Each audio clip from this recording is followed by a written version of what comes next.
देखिए, ये कभी बिहार के अंदर लालू जी के द्वारा ये बोला गया था कि हम बिहार की सड़कें जो है हेमा मालिनी की गाल की तरह बनाएंगे। और ये तभी से हवा में चल रहा है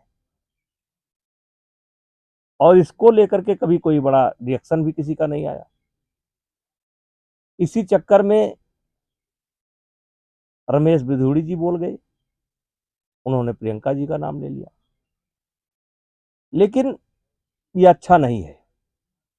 भाई, आप सड़क बनाइए, सुंदर बनाइए, पेरिस जैसा बनाइए, लंदन जैसा बनाइए, लेकिन किसी का व्यक्तिगत नाम लेना उचित नहीं है। सभ्य समाज इसको कभी स्वीकार नहीं करेगा। लेकिन रमेश बिधोड़ी ने माफी भी मांगी है और मुझे उम्मीद है कि अब कोई भी नेता ऐसे शब्दों को कहने से बचेगा।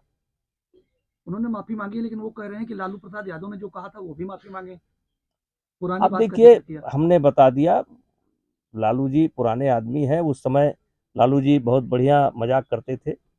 पार्लियामेंट में के अंदर उनके भाषण सुनिए, उनका मजाक सुन करके अडवाणी जी और अटल जी और चंद्रशेखर जी हंसते थे। तो अब लालू का एक अपना नजरिया था और वो मजाक में ऐसा कह जाते थे कि किसी को बुरा नहीं लगता था।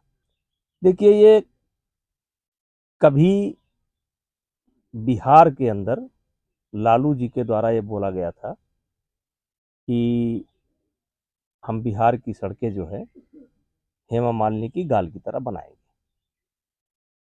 और ये तभी से हवा में चल रहा है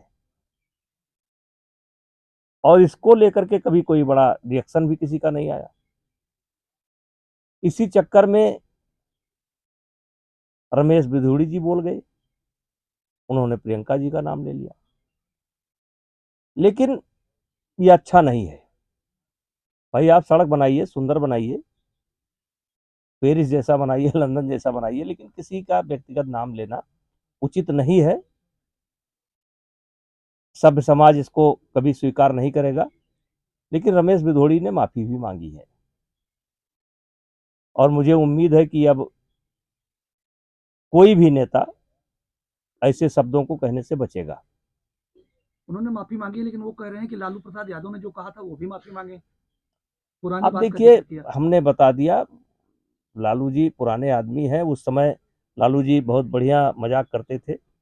पार्लियामेंट में के अंदर उनके भाषण सुनिए, उनका मजाक सुन करके अडवाणी जी और अटल जी और चंद्रशेखर जी हंसते थे। तो अब लालू का एक अपना नजरिया था और वो मजाक में ऐसा कह जाते थे कि किसी को बुरा नहीं लगता था।